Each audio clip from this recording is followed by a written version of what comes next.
বুকে মালদার মানুষরা আজও বরকত আতাউর গনি খান চৌধুরীর নামে আজও ভোট দেয়। আমার মনে আছে 82 সালের 13ই আগস্ট আমাদের ওখানে একটা সাম্প্রদায়িক দাঙ্গা হয়েছিল। আমাদের গ্রাম নারিকেল বাড়ি, আমাদের ঠিক 300 মিটার দূরে পশ্চিম দিক প্রান্তে হিন্দু গ্রাম মানিকগড় ঠাকুর বাড়িদের শম্ভুনাথ ঠাকুর তার জামাই নদিয়া জেলার সেই সময় এসপি, পশ্চিম বাংলার ডাইরেক্টর জেনারেল অফ পুলিশ, তার নাম ছিল রমেন ব্যানার্জি।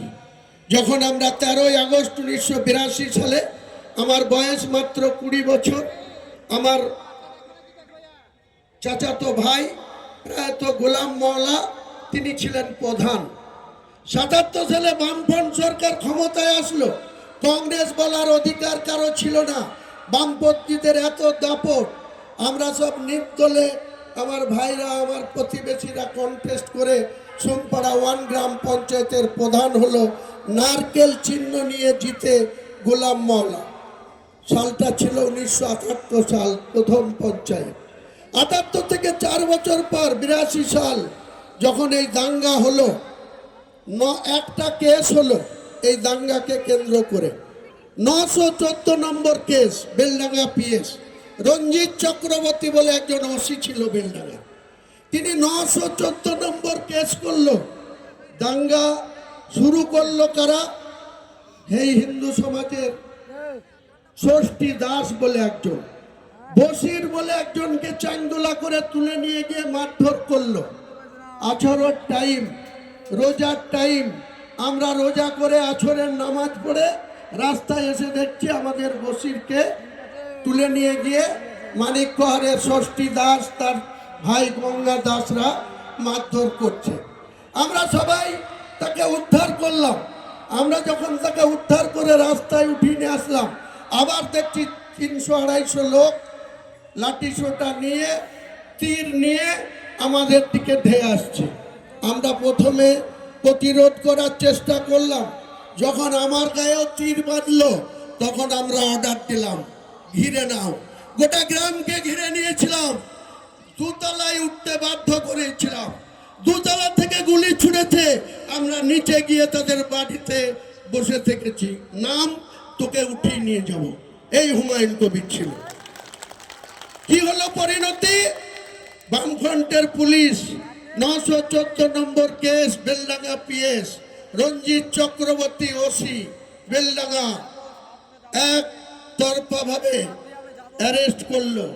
প্রায় ওই এলাকা থেকে 700 জন মুসলিমকে অ্যারেস্ট করা হলো। হিন্দুরা অ্যারেস্ট হলো কত? মাত্র 37 জন। আমরা এলাম, নুরুল ইসলাম চৌধুরী তখন বেলডাঙ্গার বিধায়ক, 64 নম্বর এখন মুর্শিদাবাদ, তখন 64 নম্বরটা ছিল বেলডাঙ্গা। ওনার কাছে আসলাম, মেন রাস্তা দিয়ে আসতে পারলাম না, হিন্দু গ্রামের মাথার উপর দিয়ে আসতে পারলাম না। একটা 10 কিলোমিটার গ্রাম ঘুরে লোকনাথপুর বলে একটা গ্রাম, সেখান দিয়ে NH 34 এসে বাস ধরে বেলডাঙ্গায় নুরু চৌধুরীর বাড়ি এলাম। ছাত্তার সাহেবকে নুরু চৌধুরী জানালো। ছাত্তার সাহেব বলছে যদি ওখানে যেতে হয়, দাঙ্গা থামাতে হয়, তাহলে দেবু ব্যানার্জিকে নিয়ে যেতে হবে। দেবু ব্যানার্জি তখন কারামন্ত্রী আর এসপি দেবু ব্যানার্জি কারামন্ত্রী। 82 সালে তিনি বড়ুয়া থেকে জিতে কারামন্ত্রী। ছাত্তার সাহেবের সঙ্গে তুই তকারি সম্পর্ক ছিল। ছাত্তার সাহেব তখন তো মোবাইলের কোনো যুগ ছিল না, ল্যান্ড ফোন। ছাত্তার সাহেব ল্যান্ড ফোনে দেবু ব্যানার্জির সঙ্গে যোগাযোগ করে প্রায় 4 ঘন্টা পরে ছাত্তার সাহেবদেরকে সঙ্গে নিয়ে, দেবু ব্যানার্জিদেরকে সঙ্গে নিয়ে সেই শক্তিপুরে যাওয়া হলো। দেখা যাচ্ছে এসপি মুর্শিদাবাদ, ডিআইজি রমেন ব্যানার্জি রাত্রের মধ্যে চলে এসছে কলকাতা থেকে। তখন এই ডিআইজি কল্যাণী ছিল না, নদিয়া মুর্শিদাবাদের আলাদা ডিআইজি ছিল না, এডিজি ল অ্যান্ড অর্ডার ছিল। তারা সব এসে একতরফা ভাবে মুসলমানদের 737 জনকে অ্যারেস্ট করে বহরমপুরের জেলে পুরল, আর 37 জন হিন্দু লোককে অ্যারেস্ট করলো। কত পক্ষপাতিত্ব এই মুর্শিদাবাদ জেলার প্রশাসন। আজকে মমতা বন্দ্যোপাধ্যায় 100টার ভিতরে 90টা 95টা মুসলমানদের ভোট পেয়ে তিনি ছোট ছোট দপ্তরের মন্ত্রী, পুলিশ মন্ত্রী। মুর্শিদাবাদ জেলায় 72% মুসলমানের বাস, 27টা থানা, যত অনেক মুসলমান অফিসার আছে তাদের লাইনে পিছন সারিতে দাঁড় করিয়ে রাখছে। 27টা থানার মধ্যে 2টো মাত্র মুসলিম ওসি, একটা সাগরপাড়া 5টা অঞ্চলে একটা থানা, সদ্য 4-5 বছর আগে হয়েছে, সেখানে খুরশিদ আলম বলে একজন ওসি, আর এই পাশে নওদা আমার সালারের ওসি ছিল, সেই কাউসার হোসেন সে ওসি। দেখুন কি অবিচার, কি পক্ষপাতিত্ব। আর কি মুসলমানদের যোগ্য অফিসার নাই?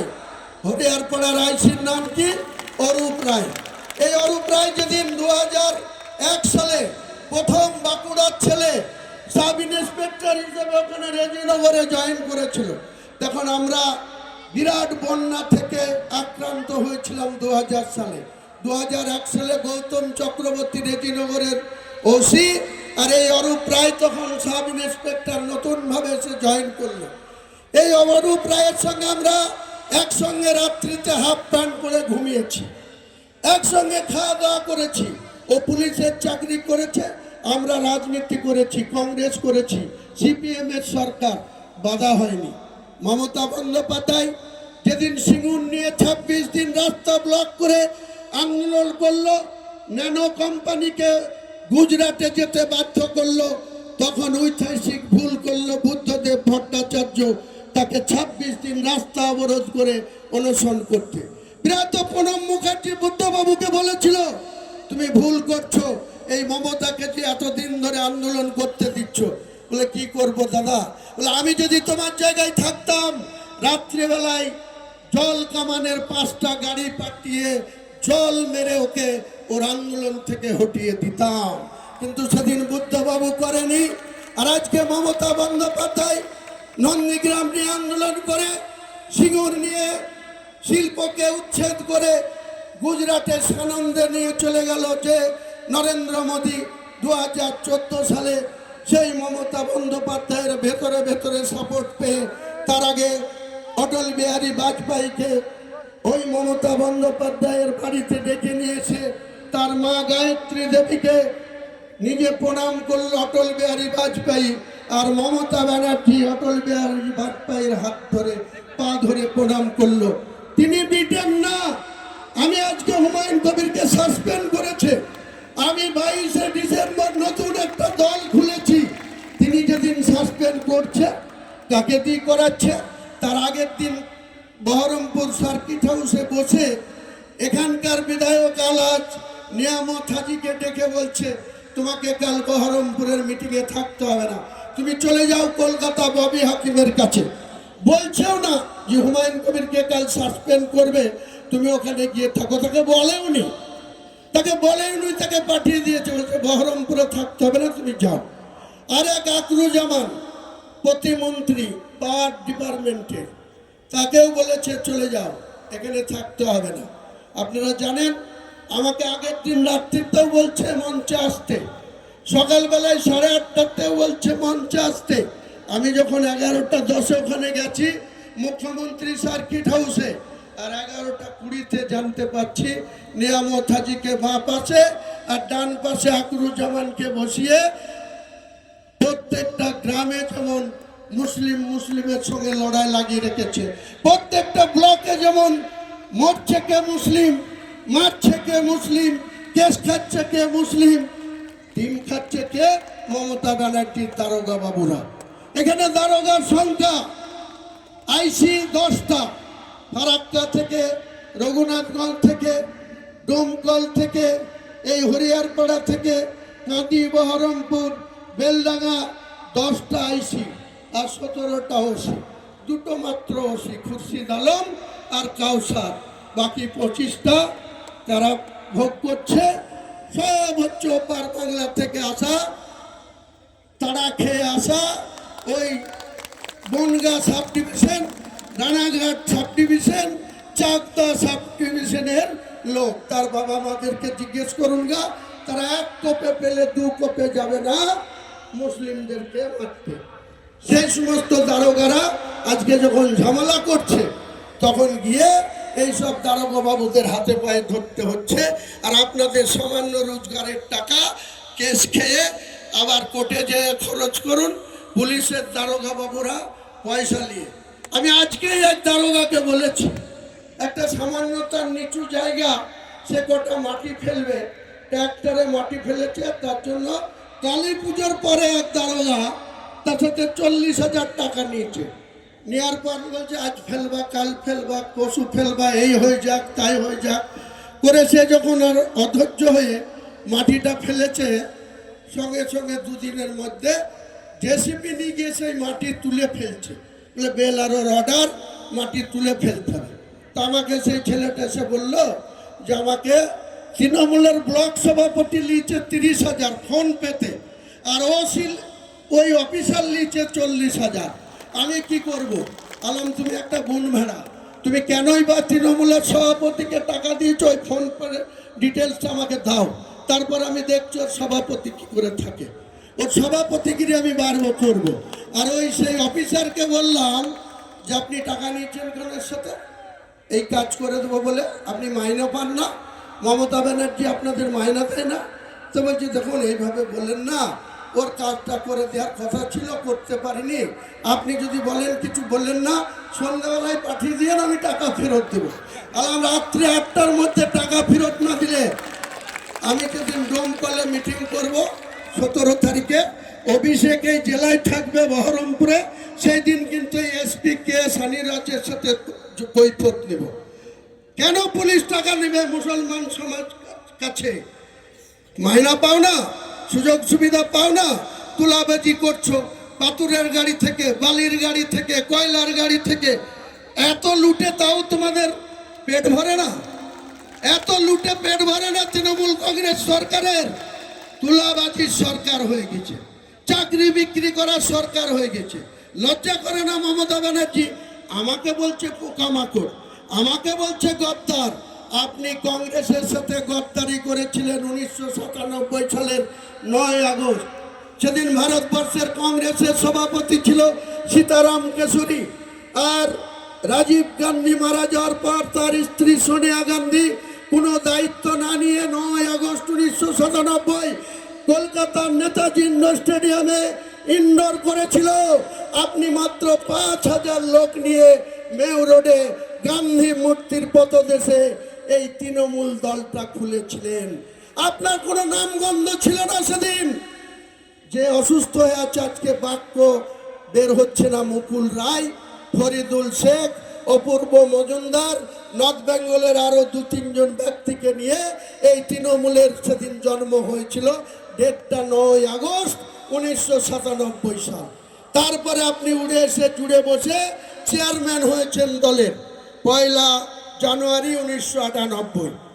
আমি 22 তারিখে দল খুলেছি, একটা মুসলিমের ছেলে বাংলায় একটা দল খুলে দিল। আপনাদের প্রচণ্ড গা জ্বলছে, প্রচণ্ড হিংসা হচ্ছে। শুধু ব্রাহ্মণরাই খাবে আর মুসলমানরা দাঁড়িয়ে দাঁড়িয়ে দেখবে। শুধু মুসলমানরা মারামারি করবে, লাঠালাঠি করবে, কোর্টে যাবে, উকিলকে ফিস দেবে। 10 কাঠা জায়গার জন্য একটা মুসলমান আরো 2 বিঘি জায়গা বিক্রি করে মামলা করবে। আপনারা এইসব বুদ্ধি তাদেরকে দেবেন। আমি হুমায়ুন কবির আগামী দিনে মমতা বন্দ্যোপাধ্যায়কে উচ্ছেদ করব করব করব। বাংলার মুখ্যমন্ত্রী আপনি আর হতে পারবেন না। হ্যাট্রিক করে ফেলেছেন, মানে মানে বিদায় নিয়ে ওই যে জগন্নাথ ধাম নাকি করেছেন, ওখানে গিয়ে হরিনাম করুন, ওখানে গিয়ে বসে বসে হরিনাম করুন। আর আপনার ভাইপুকে প্যারাশুট থেকে দিল্লি থেকে নামিয়ে 2014 সালে ডায়মন্ড হাবলার সাংসদ করে দিয়েছে, আবার 19 সালে করেছে, আবার 24 সালে। কল্যাণ ব্যানার্জিকে আমি বলবো, আপনার লজ্জা করে না? আপনার বিবেক জাগে না? আপনার মতো সিনিয়র মোস্ট অ্যাডভোকেট, আপনি সুপ্রিম কোর্টে কেস লড়েন, রাজ্যের হয়ে কেস লড়েন, আপনাকে টপকি একটা 37 বছর ছেলেকে লোকসভার দলনেতা করে দেয়। লজ্জা করে না কল্যাণ ব্যানার্জি? আপনি এবার মমতা বন্দ্যোপাধ্যায়ের হয়ে আমাদের মতো লোককে উল্টো পাল্টা কথা বলে। হুমায়ুন কবির আল্লাহ আছে সঙ্গে, আর এই মানুষকে সাক্ষী রেখে বলছি, তৃণমূল কংগ্রেসকে আগামী দিনে বাংলার মাটি থেকে উচ্ছেদ করব, উচ্ছেদ করব, উচ্ছেদ করব। বাংলার মানুষের যেদিন 27 অক্টোবর 2025 ভারতবর্ষের ইলেকশন কমিশন এই বাংলা সহ 12টা রাজ্যের এসআইআর ঘোষণা করল, কে বলেছিল এসআইআর মানব না? এই মমতা ব্যানার্জি বলেছিল এসআইআর মানব না। 4 নভেম্বর থেকে যখন কাজ শুরু হলো, কারা বিএলই হলো? এই রাজ্য সরকারের পঞ্চায়েতের কর্মী, প্রাইমারি স্কুলের শিক্ষক, আইসিডিএস এর কর্মী, সব কর্মীদেরকে লাগিয়ে দেওয়া হলো এসআইআর এর কাজ করতে। এসআইআর এর কাজে শুভেন্দু অধিকারীরা বলছিল 1.5 কোটি নাম বাদ যাবে, 2 কোটি নাম বাদ যাবে। কত নাম বাদ গিয়েছে ভাই? শুধু বলছিল সব মুসলমান বাদ যাবে। তো মুসলমান কত বাদ গিয়েছে? 58,20,000 বাদ গিয়েছে। ডেথ কেস, যারা মৃত্যু ঘটেছে গত কয়েক বছরে, তাদের উচিত ছিল ওই ইলেকশন কমিশনের কর্মচারীদের তাদের নাম বাদ দেয়া, তারা দেয়নি, গাফিলতি করেছে। তার জন্য 58,20,000 নাম বাদ গিয়েছে। টোটাল ভোটার লিস্ট ছিল কত? 27 অক্টোবর 2025 যেদিন ইলেকশন কমিশন এসআইআর ডিক্লেয়ার করলো, 4:10 শুরু করলো সাংবাদিক সম্মেলন করতে, 4:50 বললো, তারপরে রাত্রি 12টায় ভোটার লিস্টটা ফ্রিজ করে দিল, ভোটার লিস্টটা বন্ধ করে রাখলো রাত্রি 12টায় 27 অক্টোবর। সেদিন ছিল ভোটারের সংখ্যা ছিল 7,66,533,000। তার মধ্যে মুসলমান ভোটার কত ছিল? 2,82,500,000। 7,66,533,000 ভোটার, তার মধ্যে মুসলমান ভোটার হচ্ছে 2,82,500,000। তার মধ্যে বাঙালি মুসলিম কত? প্রায় 50 লক্ষ। 40 লক্ষ তো বটেই, 2 কোটি বাঙালি মুসলিম, আর 40 লক্ষ হবে নন বেঙ্গলি মুসলিম। এই যে ববি হাকিম আছে, জাভেদ খান আছে, গোলাম রব্বানি আছে, এই যে নাদিমুল হক আছে, যাদেরকে রাজ্যসভায় পাঠিয়ে রেখেছে, কাউকে মন্ত্রী করে রেখেছে। একটারই গুরুত্ব আছে, ববি হাকিম। কেন জানেন তো? এই ববি হাকিমের বাবা ছিল গয়ার মুসলমান, বিহারি। আর ববি হাকিম এর বাবা বিয়ে করেছিল কাকে?